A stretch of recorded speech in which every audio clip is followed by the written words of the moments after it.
पश्चिम बंगाल विधानसभा चुनाव 2026 के तहत नामांकन प्रक्रिया के पहले ही दिन आसनसोल नॉर्थ विधानसभा सीट से भाजपा उम्मीदवार कृष्ण नंदू मुखर्जी ने सोमवार को एसडीओ कार्यालय पहुंचकर अपना नामांकन पत्र दाखिल किया।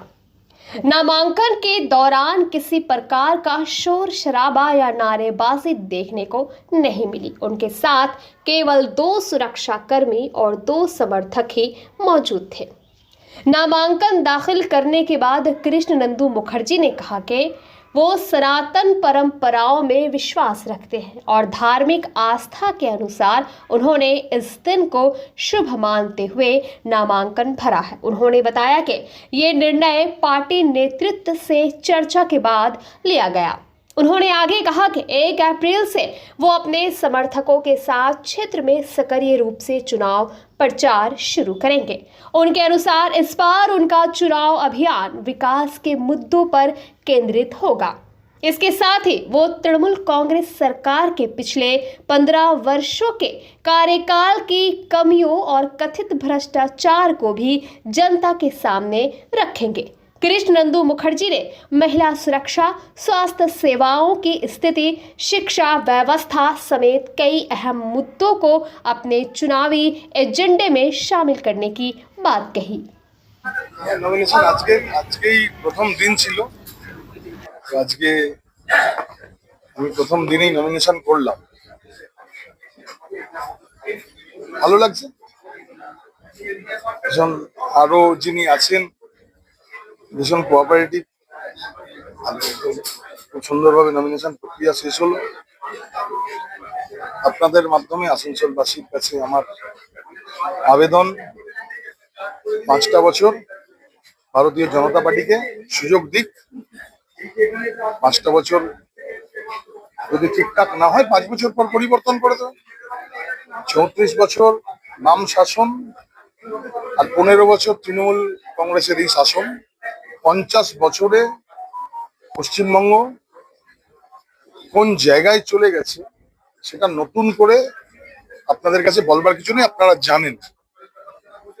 আমি সমস্ত আসানসোল উত্তরের ভোটারদের বলবো যে 5টা বছর আমাদেরকে বিশ্বাস করুন, আমাদেরকে কাজ করার সুযোগ দিন। আশা করছি যে 21টা রাজ্যে ভারতীয় জনতা পার্টির সরকার রয়েছে। যে অবস্থায় পশ্চিমবঙ্গ রয়েছে, পশ্চিমবঙ্গের যুব সমাজ, পশ্চিমবঙ্গের মহিলা, পশ্চিমবঙ্গের যে অবস্থার মধ্যে দিয়ে কাটছে, এইরকম একটা বদ্ধ পরিবেশ, দম বন্ধ করা, একটা ভয়ের বাতাবরণ সমস্ত জায়গায়। আমি সমস্ত ভোটারদের বলবো এই ভয়কে সরিয়ে রেখে আপনারা এগিয়ে আসুন। কালকে রামনবমী পার হয়েছে। আসানসোল শহরের বুকে হিন্দু সনাতনীদের যে ঐক্য, হিন্দু সনাতনীদের যে স্বতঃস্ফূর্ত রাস্তায় নেমে যে অংশগ্রহণ করা পদযাত্রায়, এটা অন্য একটা বার্তা যাচ্ছে। আমি মনে করি পরিবর্তন আসন্ন, খালি সময়ের দেরি।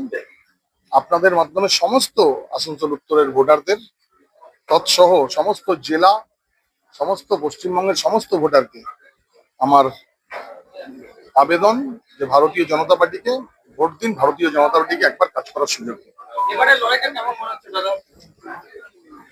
দেখুন, এবারের লড়াই আগের 21-এর নির্বাচনে থেকে 26-এর নির্বাচন, এই নির্বাচনে হিন্দু সনাতনীরা একটা জায়গায় ঐক্যবদ্ধ হয়েছে। একের পর এক ঘটনা, একের পর এক যে যা যা ঘটেছে, এবং শেষ আমরা দেখলাম রামনবমীতে যে ঘটনা ঘটলো রঘুনাথগঞ্জে।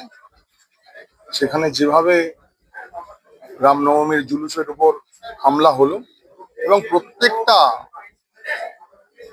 প্রোগ্রামে, প্রত্যেকটা সরস্বতী পুজো থেকে শুরু করে, দুর্গা পুজো থেকে শুরু করে সমস্ত পুজোতে যেভাবে প্রতিবন্ধকতার সৃষ্টি করছে, এবং সেটাকে মুখ্যমন্ত্রী মমতা বন্দ্যোপাধ্যায় যেভাবে সেটাকে মদত দিচ্ছে, এবং সাংবিধানিক পদে থেকে একটা মুখ্যমন্ত্রীর চেয়ারে থেকে উনি বলেন যে একটা সম্প্রদায় আমি যদি না থাকলে 1 মিনিটে শেষ করে ফেলবে।